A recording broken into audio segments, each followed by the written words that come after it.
Hi everybody, you still here? We've just done a video about this Sigenergy install, but today we are going to go through one of the most important parts of any battery system, be it Sig or any other, and that is this part, the bit you see on your phone. This is how we interact with all this stuff. This stuff looks awesome in the garage to a nerd like me, but to many customers they want to just see what it's doing, making sure it's working correctly, and seeing how much their investment is earning them or saving them. And that's what we're going to go through today. Let's go through the app. I'll show you the superpower of this Sigenergy system.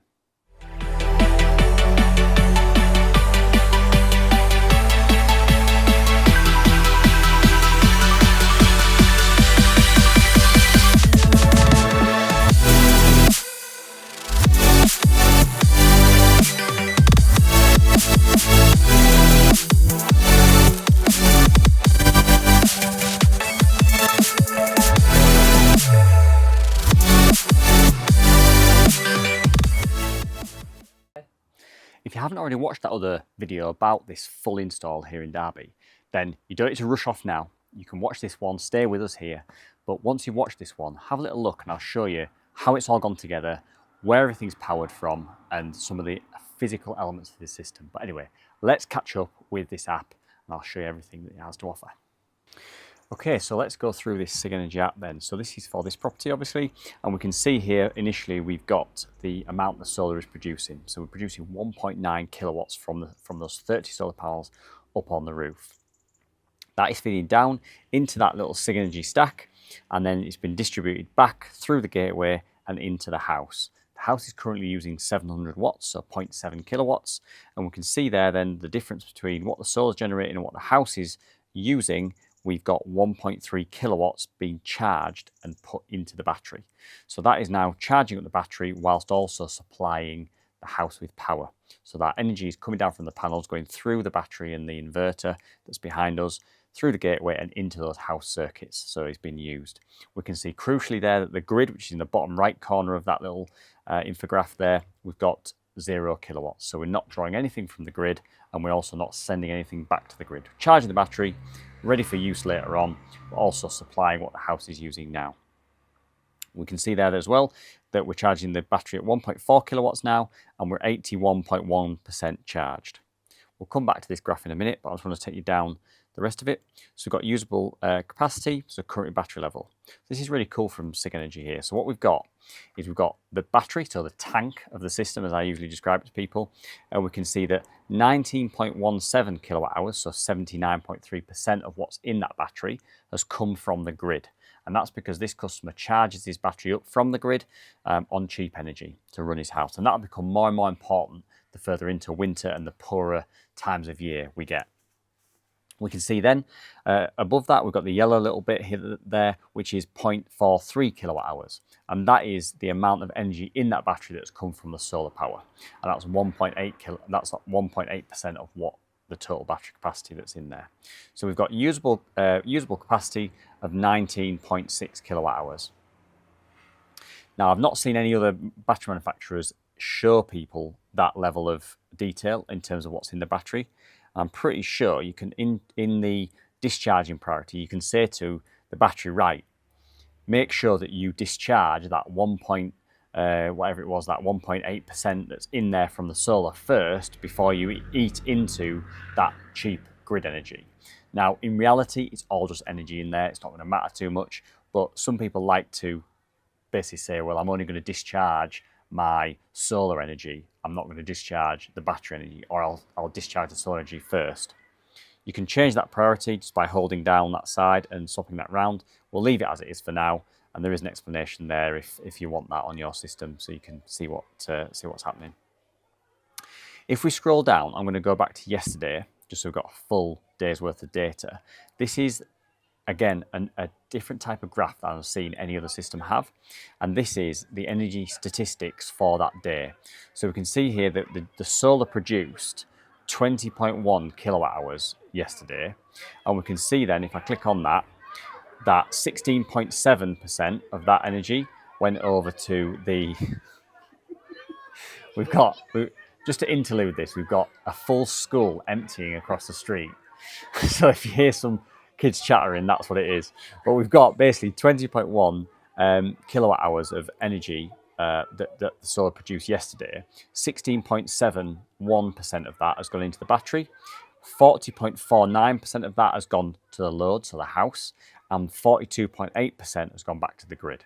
So that's where all of that solar power has gone. So you can see that 42% of it's gone back to the grid and earned the customer some export. 40% has gone into the house load, so like it is now powering the house, and 16.71% has gone into the battery ready for later use. If we then come down and have a look at battery, we can see the battery has had 39.67 kilowatt hours inside it. So 41% of that has gone to the house load, so probably in the evening time as the sun's gone down, and 58% of that has been forcibly discharged to the grid, and that has earned the customer some export payments, and we'll have a look at that in a little minute. And then we've got the grid. So we've got here, the grid has consumed, or we've consumed from the grid, 47.07 kilowatt hours from the grid yesterday. 81.69% of that has gone into the battery, so we've bought that power in during the cheap tariff and put that into the battery, and the other 18.31% has gone to the house load. So that 18.31% is more than likely energy that has been used in the house during the cheap rate, because the battery isn't looking to discharge during that cheap rate window, because there's no point. There's no point putting power into a battery to then discharge it at the same cost as to what you bought it from.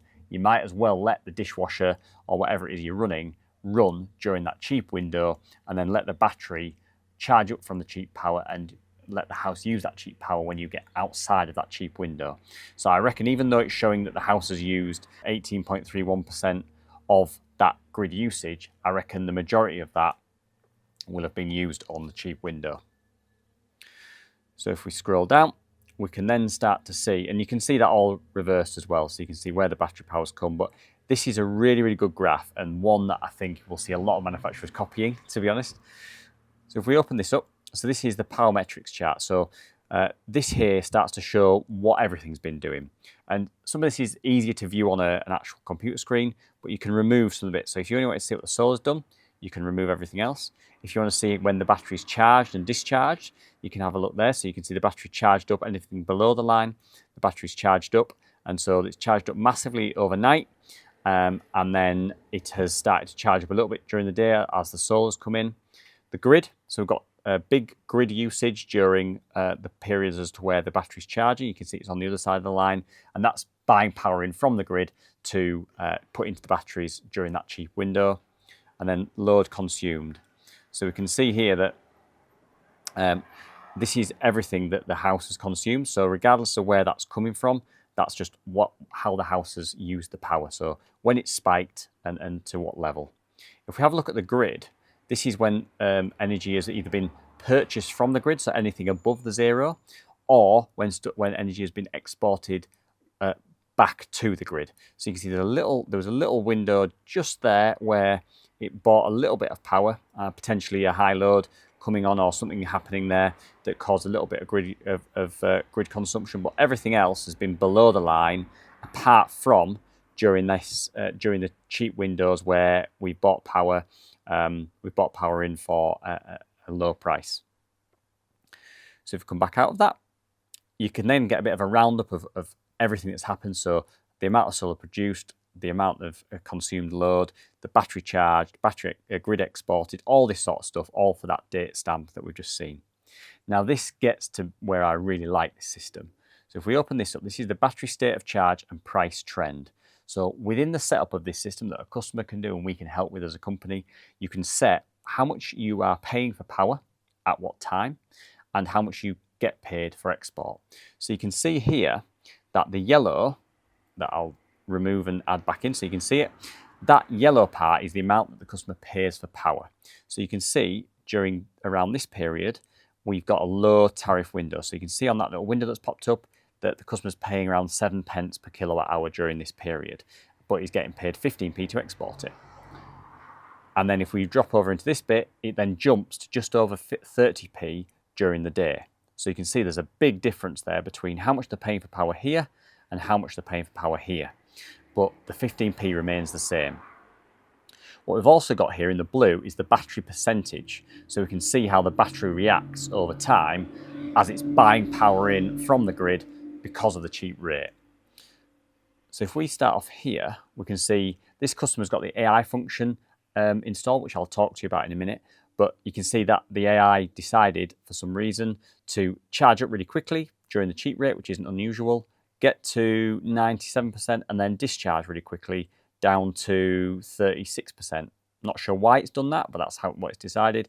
But the effectively, before we started getting to the higher rate, so about here, we had a battery that was pretty much, it was 99.2%, so pretty much fully charged. And then the system has steadily started to discharge to the house. It's then started to charge again, probably because the sun's come out. It's then sat at 100%. And then this is the interesting bit. It's quickly, rapidly discharged. So some of this will be house usage, but the other part of this, probably to this point here, where we are now, will be actual grid export, because you can see how steep that slope is down to pretty much, where did it get down to? About 17% of forced export. So then if we go back another day, you see it's done something similar. If we go to today, you can see this is where we're at currently. So it's done some funky charging and discharging during the low tariff period for some reason. And then we've done, I think it's just sold a bit of extra power because it knows it can make that little bit of margin between the 15p of export and the 7p of import. So it's deemed that it could charge up, discharge, and then still reach a decent level before the high tariff period kicks in. But you can see here, it starts to steadily decline. And then as we stand here now, the battery's at 81.1% and is starting to sort of steadily charge from a bit of solar. It's not that sunny today. So if we then come down again, now this is, I think, probably my favourite screen. Being a Yorkshireman, seeing where the pounds and pence are going is very, very important to me and a lot of my customers. So what we can see here is the energy value. So the system obviously knows how much you're paying for power during the high period, how much you're paying for in the low period, what the difference of that is, but also what you're selling power for. So here, what we can see, everything above the zero is a benefit, everything below the zero is a cost. So we can see here during this early period that it cost us 36p, 32p to buy power in. But everything above the line is a benefit. So this is that strange period where it decided to buy a load of power, then sell it, and then start to buy it again. So you can see as it started to export the power, that earned in that half an hour the customer 79p, and then 82p, and then 44p. But then it started to charge up again. So 35p it cost, 36p it cost, 34p it cost, and then we start to see along here when we jump to the 30p difference in price. So now the battery is just discharging to the load. It's not buying and selling power. It's just discharging to the load. So you can see here we're earning not much money here, because this now is the difference between what the customer is buying the power for and what they're selling it for. So obviously that difference, the bigger that difference is, the more revenue or savings there are during the day. But the interesting part is when we get right to the end of the day here, we can see that the revenue jumps. And that's because it's not only supplying what the house needs to run the Wi-Fi, the fridge, freezer, all that sort of stuff. It's actually selling power back to the grid as well. So you can see at 11 o'clock, there was a £1 and a penny revenue generated by the system. So that means that the total revenue for today, for yesterday, taking into account what the customer bought in during the cheap rate and also what the customer exported back to the grid, there was a revenue of £8.82. So if we then come out of that, and actually let's go back in there and just change that to year, we can see there the total revenue so far has been £522. So remember, that's the revenue through the savings and through the export since this tariff was set up. So as that goes on and on and on, this revenue is just going to clock up and up and up. And remember, the customer hasn't got an electricity bill either. So this is the clear benefit of the system. So the customer's got the AI function set up, which this kind of hands over control of the system to this Sigenergy's AI. And that'll look at things like how much energy you use, how much energy you can store, and also what you get paid to export. And it can do all those calculations so that you don't have to think about it. Month, we can see the revenue for this month broken down by days. On the second, it was £8.28. Third, it was £6.30. 36, and so on and so forth. So that then gives us the information as to how well the system's been working. Don't think he's had the AI system on that long, so that's why we can only see the October information. But it's already clocking up some really good benefits, and it's doing all this whilst you're busy at work, wrestling the kids to get them to bed, all that sort of stuff. It is doing all this in the background, so you don't have to think about it. And as tariffs get more complicated, this is the only way that we're going to be able to cope with variable tariff changes in price and all that sort of stuff. It's so hard to get that set up, and if you to do it manually, it's very easy just to let the AI do it, and that's why I think the Sigenergy system really stands out. So all this here starts to look at, right, the forecasting. So this is forecasting here, how much load is going to be consumed, how much solar is going to be produced, and obviously this gets more accurate the more it knows about the system. If this AI has only been on for, you know, under a month, then it's still got a bit of learning to do, but it's generating our buying and selling this power really, really well. So we'll come back out of that. So if we jump over to device, this now starts to show us a little bit more about what the system is doing. So you can see here that the inverter is doing 1.7, is charging at 1.791 kilowatts now. So it's charging that up. Battery number 1 is at 81%, battery number 2 is at 81%, and battery number 3 is 81%. But you can see they're slightly different, and so the system will start to balance that. We can see we've got 13.35 kilowatt peak of panels installed to this system. So that's showing us how much power capacity the system has got in terms of its own generation. And then if we go onto the gateway, this shows us what the gateway is doing. So you can click to go off grid on this. And so if we just click that, the system will be taken on off grid, which we shall do now.